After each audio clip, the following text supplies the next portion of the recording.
Thought വന്നപ്പോൾ തൊട്ടേ നമ്മുടെ മനസ്സിൽ ഡിസൈൻ പ്ലാറ്റ്ഫോം ഉണ്ടായിരുന്നു. കാരണം നമ്മളെ സിസ്റ്റർ വർക്ക് അവരാണ് ചെയ്തിട്ടുണ്ടായിരുന്നത്. അപ്പോൾ നമുക്ക് അവർക്ക് ഒത്തിരി ഇഷ്ടമായിട്ടുണ്ടായിരുന്നു.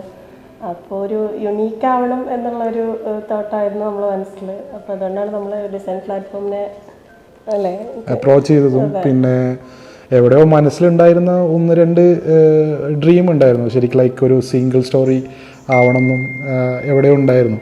പക്ഷെ അത് നമ്മൾ അങ്ങനെ ഷെയർ ചെയ്തിട്ടോ ഒന്നും ഉണ്ടായിരുന്നില്ല ഡിസൈൻ പ്ലാറ്റ്ഫോമുമായിട്ട്.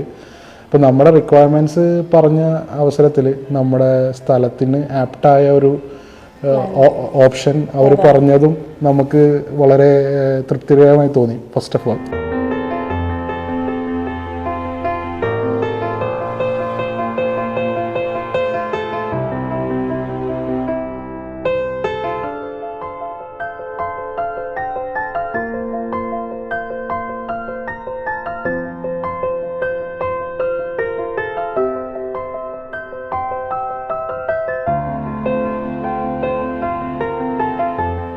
ആ സിംഗിൾ സ്റ്റോറി എന്ന് പറയുന്നത് എവിടെയോ നമ്മുടെ ഫസ്റ്റ് ഒരു വീട് വെക്കുന്ന കാലത്ത് തന്നെ നമുക്ക് ഒരു പ്ലാനിൽ ഉണ്ടായിരുന്നായിരുന്നു അങ്ങനെ ആവണം എന്നുള്ളത്. അപ്പോൾ അതിലോട്ട് രണ്ടും എത്തി എന്നുള്ളതാണ് സത്യം പറഞ്ഞാൽ. അപ്പോൾ അത് നമ്മുടെ റിക്വയർമെൻറ്റും നമ്മുടെ ഡ്രീമും എല്ലാം സ്യൂട്ട് ചെയ്യുന്ന ഒരു ഓപ്ഷൻസ് അവർ നമുക്ക് പ്രപ്പോസ് ചെയ്തു. ആ പ്രപ്പോസലിൽ കുറച്ച് എയറും ഒക്കെ അതായിരുന്നു നമ്മൾ ആദ്യം അവരെ കണ്ടപ്പോൾ തന്നെ പറഞ്ഞു, നമുക്ക് കുറച്ച് ലൈറ്റും എയറും കൂടുതലായിട്ട് വേണം. അതെ.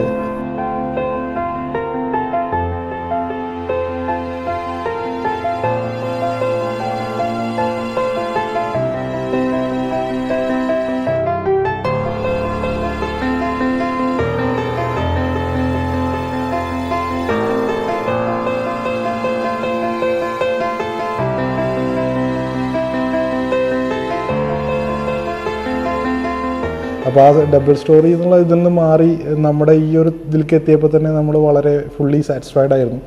പിന്നെ നമുക്ക് ഓൾറെഡി ഇവരുമായിട്ടൊരു എക്സ്പീരിയൻസ് ഉണ്ട്, സിസ്റ്ററിൻ്റെ വീട് ചെയ്തതും. അതും നമ്മൾ വളരെ സന്തോഷം തോന്നിയൊരു കാര്യമായിരുന്നു. വളരെ അവരുടെ ഒരു റിക്വയർമെൻറ്റ്സും കാര്യങ്ങളൊക്കെ മീറ്റപ്പ് ചെയ്ത പോലെ. അപ്പോൾ ഇവരുടെ ആ ഇത് നമ്മൾ ശരിക്കും അറിയാം, അവരുടെ capability, their professionalism towards their works, അങ്ങനെയുള്ളതൊക്കെ നമ്മൾ ഒരുപാട് എക്സ്പീരിയൻസ് ചെയ്തതായിരുന്നു. അപ്പോൾ ഇതെല്ലാം കൂടി ആയപ്പോൾ നമുക്ക് ഡിസൈൻ പ്ലാറ്റ്ഫോം എന്ന് പറയുന്നത് വാസ് ഓൺലി യുവർ ചോയ്സ്.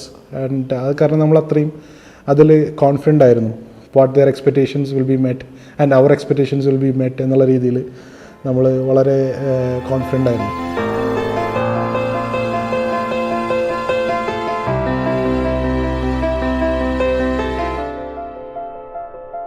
പിന്നെ ആ പ്ലാനും കൂടി കണ്ടപ്പോൾ we are really interested. And നമ്മൾ പറഞ്ഞ റിക്വയർമെൻറ്റ്സ് എല്ലാം ഇൻക്ലൂസീവ് ആക്കിയിട്ട് എല്ലാം കൊണ്ടും നമ്മുടെ ഒരു എക്സ്പെക്റ്റേഷൻ മീറ്റ് ചെയ്യുന്ന കറക്റ്റ് നീഡ്സ് ആയിരുന്നു അവർ പ്രൊവൈഡ് ചെയ്തത്.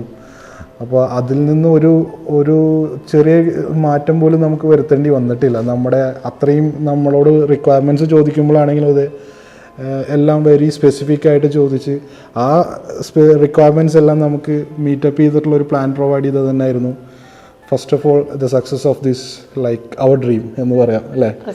പ്രിസം. ആ പ്രിസം എന്നുള്ളൊരു വേർഡും തന്നെ നമ്മൾ വിചാരിച്ചതും അത് തന്നെയായിരുന്നു.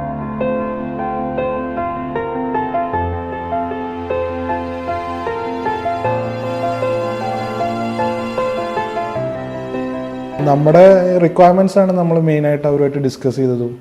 പിന്നെ അപ്പോൾ അവരതിൽ നമുക്ക് വേണ്ടാത്ത കാര്യങ്ങൾ അവർ നമുക്ക് ഇങ്ങോട്ട് പറഞ്ഞു തരണതും, ലൈക്ക് നമുക്കൊരു പൂള് വേണമെന്നും അങ്ങനത്തെ കാര്യങ്ങളൊക്കെ പറയുന്നത്. അപ്പോൾ അവർ വേണമെങ്കിൽ ചെയ്യാം, ആസ് പെർ യുവർ നീഡ്സ് വേണമെങ്കിൽ നമുക്ക് ചെയ്യാം. ബട്ട് ആ ടൈപ്പ് ഓഫ് സജഷൻസ് എല്ലാം നമുക്ക് പറഞ്ഞു തന്നത് പറയുമ്പോൾ like we feel like it is more professionals and they are doing the best for us എന്നുള്ള രീതിയിലാണ് നമുക്കത് മനസ്സിലായത്.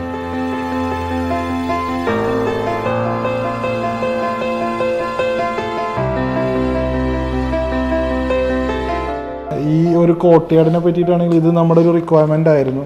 നമ്മൾ ഇനീഷ്യൽ ടൈമിൽ തന്നെ നമ്മുടെ ഒരു പറഞ്ഞ പ്ലാനിൽ തന്നെ ഒരു ബെഡ്റൂമിൽ നിന്ന് പുറത്തോട്ട് ഇറങ്ങുന്ന ഒരു കോർട്ട്യാർഡ് എന്നുള്ള രീതിയിലൊക്കെ നമ്മൾ പറഞ്ഞിട്ടുണ്ടായിരുന്നു. അത് മീറ്റപ്പ് ചെയ്യുന്ന രീതിയിൽ അവർ അത് ഡിസൈൻ ചെയ്തു തന്നു എന്നുള്ളത് തന്നെയാണ് മോർ ഇമ്പോർട്ടൻറ്റ് ഫോർ us.